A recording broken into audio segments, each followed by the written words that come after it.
Katie and welcome to episode 16 of mydenmarktv.com. Now, not everyone who comes to Copenhagen is lured by the beauty of the city. Some of you might be here for love, so we're going to take a look at some of the traditions surrounding your potential partner. Others might be coming here for work, so Liyuan is going to check out more on the work permits later. And of course, once you get that all-important work permit, we'll be showing you how this can replace this. And then, when all's said and done, we're going to pop across the river here and take a look at some highbrow but accessible culture in the form of the Opera House. But first, did you know that the average age at which Danish men get married is 32, which makes them one of the oldest in Europe? Now, with marriage come things like joint bank accounts and mortgages, so earlier I went to check out how banking is made a little bit simpler in Denmark.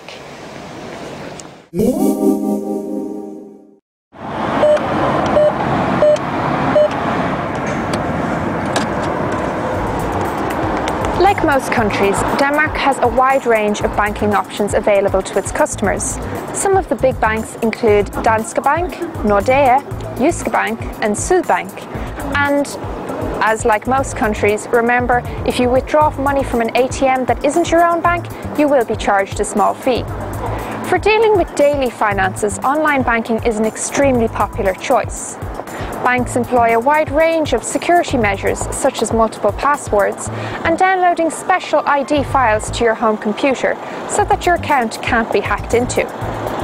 You can use online banking to transfer money between accounts, to set up standing orders, and of course, pay bills.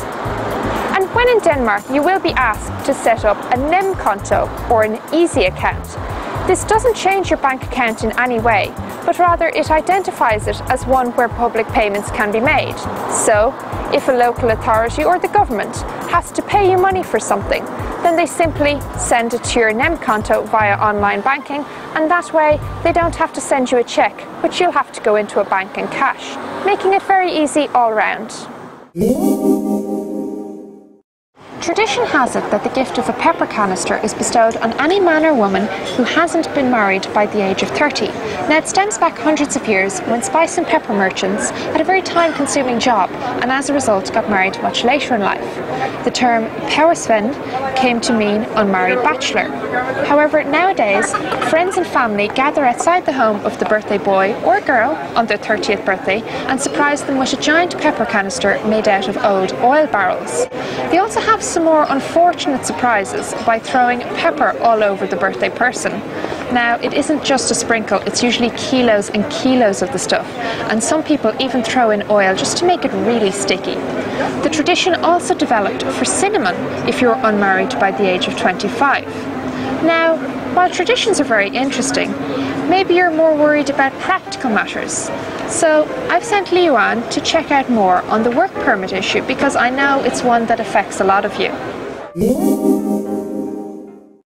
I know some of you are planning to come to Denmark to work. It's actually not a very easy task to get a work visa here in Denmark if you are not EU citizen. So today I have invited Jeffrey to join the show and to share his story about how he secured his work visa here in Denmark. So Jeffrey, welcome to the show. Thank you for having me. Where are you from? I'm from Canada, from the province of New Brunswick on the east coast of Canada. Okay, how long you have been here in Denmark? I've been in Denmark for a little bit more than a year. Can you tell our viewers how you got your work visa here? Yeah, I did apply through my wife. She's doing her PhD study in Denmark, and there's a program called the higher education program, and that you're entitled to bring your spouse or family members to Denmark. Okay, interesting. So what you're saying is, if you're married and you have a work visa and a study visa, so your wife and your husband actually can come to Denmark to work? Yeah, that's correct. Okay. Were there any requirements when you applied the visa? Yeah, there is at least two major requirements. The first one is that you need at least a salary of more than 25,000 Danish kroner per month. And the second one is actually that you have to live at the same address. So that's it? That's the major two, yeah. So how long this visa will be valid? It's a limited duration. This one was for a 3-year period, so for the full program, the full PhD program that my wife is doing. So. Okay, and you're entitled to have exactly same amount of time? Exactly. As her? Yeah. Wow. But do you like to work here in Denmark? Yeah, I enjoy working in Denmark. Are there big differences between working here in Denmark and working back home? There's definitely some difference between Canada and Denmark, especially on the stress level that you have at your workplace, and also the amount of vacation that you get in Denmark. So you actually relax more working here in Denmark? I would say that it's a different stress, so it's a little bit more relaxing or a bit easier to manage in a way. Okay, thank you very much to join the show. It's been a pleasure.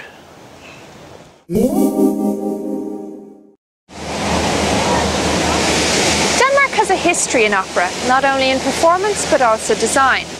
Danish architect Juan was responsible for the famous Sydney Opera House, while Henning Larsen architects were responsible for one of the most recognisable buildings in Denmark to date.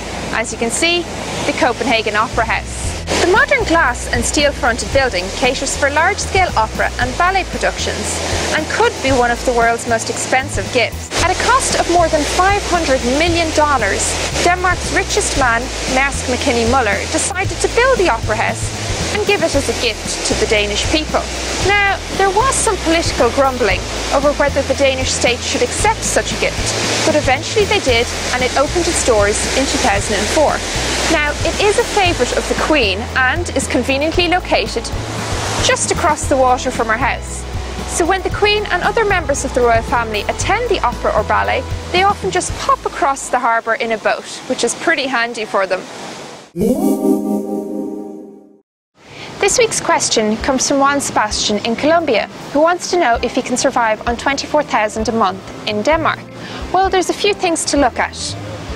Are you going to live in Copenhagen or maybe one of the less expensive cities in Denmark, which will make a difference, especially when it comes to accommodation. You also need to know whether the $24,000 is before or after tax. As we've seen in episode 13, taxes in Denmark can be quite high. So if you get paid 24,000 kroner, you may only end up with between 12 and 14,000 kroner in your bank account at the end of the month. When you take that, then you need to look at your needs and your lifestyle. Are you going to spend a lot of money? For example, if you're looking for accommodation in Copenhagen for a decent one-bedroom apartment, you're going to spend on average between 5,000 and 7,000 kroner. Food is going to cost you between 2,000 and 2,500 kroner, depending on whether you eat out a lot.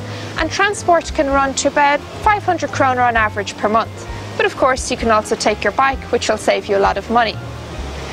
That leaves you with about 10,000 kroner in total in what you're going to spend to survive in the city, which, if you're lucky, you'll have an extra 4,000 out of that to spend on fun things to do, maybe make a wise investment or so. So I hope it works out for you.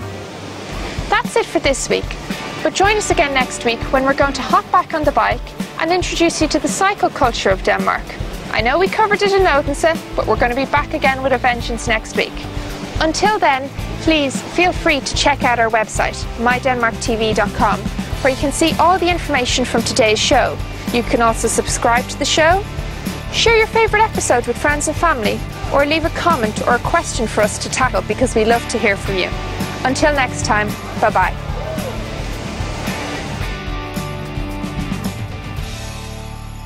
Not everyone is lured to the city of Copenhagen by the beauty.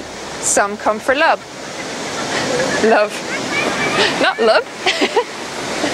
Sorry.